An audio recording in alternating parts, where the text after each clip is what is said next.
जय Hind dear student. आज के आलोचना करब living and none living. Living and none living माने होच्छे सजीव और निर्जीव। सजीव बोलते काके बोझाय एवं निर्जीव बोलते काके बोझाय। सजीव और निर्जीवेर मध्य पार्थक्य देखब। तो सजीव और निर्जीव होच्छे लिविंग एंड नन लिविंग। एके बला हय सजीव, एके बला हय निर्जीव। ताहले होच्छे सजीव की और निर्जीव की। सजीव होच्छे जे समस्त प्राणी निजे थेके चलाफेरा करते पारे तादेरके आमरा सजीव बोली।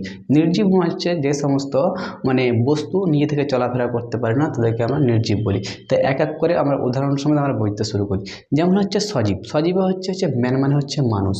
মানুষে কি যে কোনো ছেলে হতে পারে, মেয়ে হতে পারে। ম্যান মানে মানুষ, এটা কোনো মানে জেন্ডার নয়। ম্যান মানে হচ্ছে মানুষ। যেমন হচ্ছে কাউ মানে হচ্ছে গরু, হ্যান মানে হচ্ছে মুরগি। এরা নিজের ইচ্ছা মতো এরা চলাফেরা করতে পারে। এদেরকে সকালবেলা যদি ছেড়ে দেওয়া হয় বা ঘর থেকে যেতে বলা হয় তো চলে যাবে। যেমন ছাগল বা ছাগলকে যদি লাঠি দেখা হয় তো সঙ্গে সঙ্গে কী হবে, ও চলে যাবে। কিন্তু মানুষকে লাঠি দেখা হলে মানুষও চলে যাবে। মুরগিকে যদি লাঠি দেখা হয় মুরগিও চলে যাবে।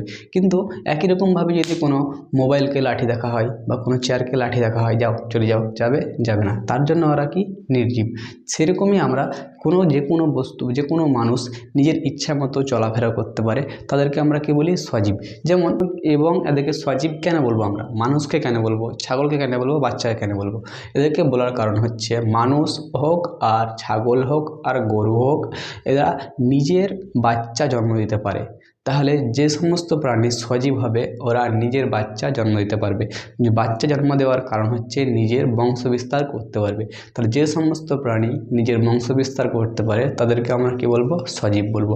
এর সঙ্গে সঙ্গে তারা কি নিজের খাবার মানে নিজে থেকে খাবার গ্রহণ করতে পারে বা খেতে পারে। যেমন হচ্ছে ছাগল নিজে থেকে খাবার খেতে পারে, গরু নিজে থেকে খাবার খেতে পারে, মানুষ নিজে থেকে খাবার খেতে পারে, মানে নিজের ইচ্ছায় খাবার খেতে পারে। তাহলে যে সমস্ত প্রাণী নিজের ইচ্ছায় খাবার খেতে পারে তাদেরকে আমরা কি বলবো, আমরা সজীব বলবো। এবং তারা খাবার খাওয়ার সঙ্গে সঙ্গে তারা কি যে কোনো খাবার হচ্ছে পানি এবং হাওয়া এবং তার সঙ্গে এগুলোও লাগবে, যেমন অক্সিজেন লাগবে। তাহলে যে সমস্ত প্রাণী অক্সিজেন গ্রহণ করতে পারে তাদেরকে আমরা কি বলবো, সজীব বলবো।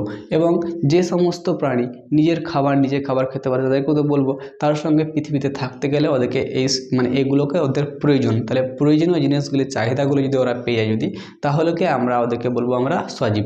তারপরে হচ্ছে এবং খাবার যখনই খাবে, যে কোনো ছাগল হোক, গরু, মানুষ হোক, তো ওদের একটা হরমোন তৈরি হবে। হরমোন তৈরি হওয়ার কী হবে, ওদের শারীরিক বিকাশ হবে। প্রথমে বাচ্চা থেকে বড় হবে, বড় থেকে বুড়ো হবে। তাহলে কোনো প্রাণীর যদি তিনটি অবস্থা পরিবর্তন হয়, প্রথমে বাচ্চা, তারপরে ইয়াং অবস্থা, তারপরে বুড়োকাল, তাহলে এই তিনটি কাল পরিবর্তন হয় ধাপে ধাপে, তাহলে আমরা ওদেরকে কি বলবো, সজীব বলবো। তাহলে সজীব বলে কী হবে, ওদের শারীরিক ছোটোবেলায় বাচ্চা থাকবে, পাতলা থাকবে, আস্তে আস্তে যখনই বড় হবে তখনই শরীর মোটা হবে, যখন বুড়ো অবস্থায় যাবে তখন আবার আস্তে আস্তে আস্তে পাতলা হয়ে যাবে। এই প্রক্রিয়া যদি হয় তাহলে ওরা কী হবে, ওরা হবে সজীব। তাহলে আস্তে আস্তে এবং তারপরে সজীব এবং তারপরে যখন তিনটে প্রক্রিয়া, প্রথমে বাচ্চা থাকবে, তারপরে মধ্যকাল মানে যুবক অবস্থা হবে, তারপরে বুড়ো হবে, তাহলে ওরা সজীব। এরপরে যদি যে কোনো প্রাণী মানে মৃত্যুবরণ হয়, মানে যে কোনো প্রাণী যারা ছাগল, গরু এবং কি সজীবের কি আছে, মৃত্যু অনাবশ্যক, মানে মৃত্যু আসবেই। যে কোনো প্রাণী মানে মারা যাচ্ছে মানে কি, ও হচ্ছে সজীব। যেমন হচ্ছে ছাগল, গরু, মোষ, মশাও যদি মারা যায়, যদি মশা হচ্ছে একটি সজীব, কারণ নিজের ইচ্ছা মতো চলাফেরা করতে পারে। মানুষের রক্ত মানে ও খেতে পারে, তার নিজের ইচ্ছা মতো। ওকে তো কেউ বলে, অর্ডার দেয় না যে যাও খেয়ে নাও রক্ত। তাহলে এরা হচ্ছে সজীব। তাহলে নিজের ইচ্ছা মতো মানে খেতে পারে, তারা হচ্ছে সজীব। এবং নিজের ইচ্ছার বিরুদ্ধেও কিছু করতে পারে, তারা হচ্ছে সজীব। যেমন আমাকে কোনো জায়গায় যেতে বলে যেতে দেবো না, আমি তাও যাচ্ছি, তাহলে কি আমি সজীব, কারণ আমি চলে ফিরে যেতে পারছি, তার জন্য কি ওটা সজীব বলা হচ্ছে। এবং সজীব হওয়ার সঙ্গে সঙ্গে প্রত্যেকটা সজীবকে মৃত্যুবরণ করতে হবে।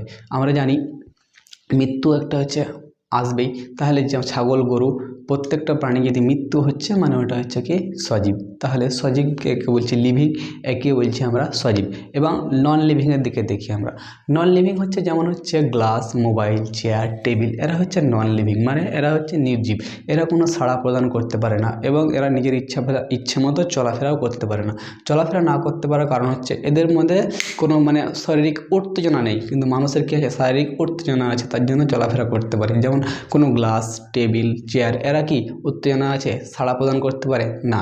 সাড়া প্রদান করতে পারে না পারার কারণেই এরা কি নিজের ইচ্ছা মতন কোনো জায়গা স্থান পরিবর্তন করতে পারে না।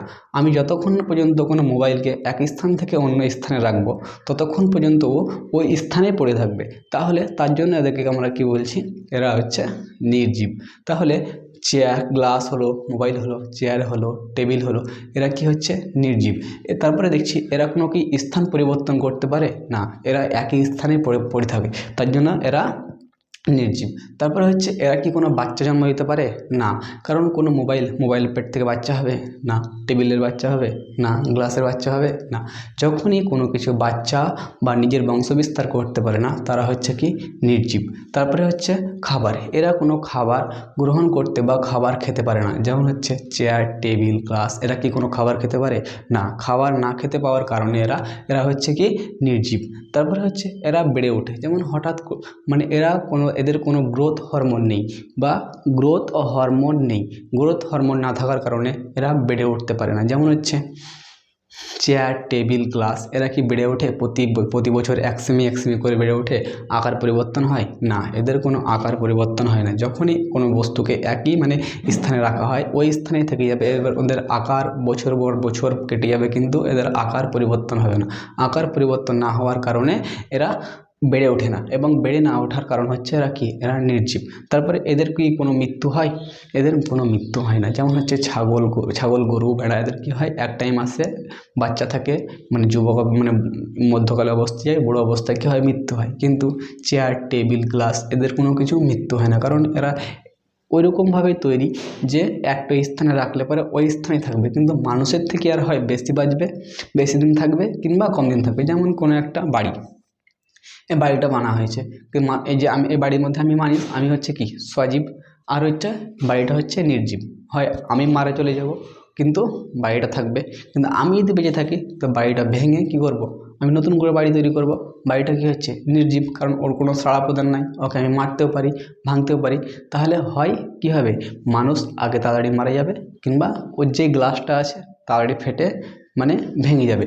কিন্তু এরকম নয়, কিন্তু সব থেকে বেশি দিন থাকবে পৃথিবীতে স্থায়ী হয়ে হচ্ছে নির্জীব। যেমন হচ্ছে কোনো একটা কাঠের তুমি যদি একটা চেয়ার বানিয়ে দাও বা টেবিল বানিয়ে দাও বা শোকেস, আলমারি, খাট, হচ্ছে মানুষের থেকে খাটটা কী হবে বেশি দিন যাবে, কারণ বেশি দিন যাওয়ার কারণ হচ্ছে ওটা নির্জীব, ওর কোনো প্রাণ নেই, ও কোনো অক্সিজেন গ্রহণ করতে পারে না। কিন্তু মানুষ কি করে, অক্সিজেন গ্রহণ করে, অক্সিজেন গ্রহণ করার সঙ্গে সঙ্গে কী করে, তার সঙ্গে নিজের খাবার খায় এবং পৃথিবীতে চলাফেরা করে, কিন্তু এ একটা স্থানেই থাকে, তার জন্য বেশি দিন থাকবে। যেমন খাট, টেবিল, চেয়ার, চৌকি, এরা মানুষের থেকে বেশি দিন এরা পৃথিবীতে স্থায়ীভাবে থাকে, তার জন্য এদেরকে বলছি আমরা নির্জীব। তাহলে এই ভিডিওতে আশা করি বুঝতে পারছো সজীব আর নির্জীব, লিভিং অ্যান্ড নন লিভিং। এরপরে নেক্সট ভিডিও বায়োলজির সেল চ্যাপ্টার শুরু করব।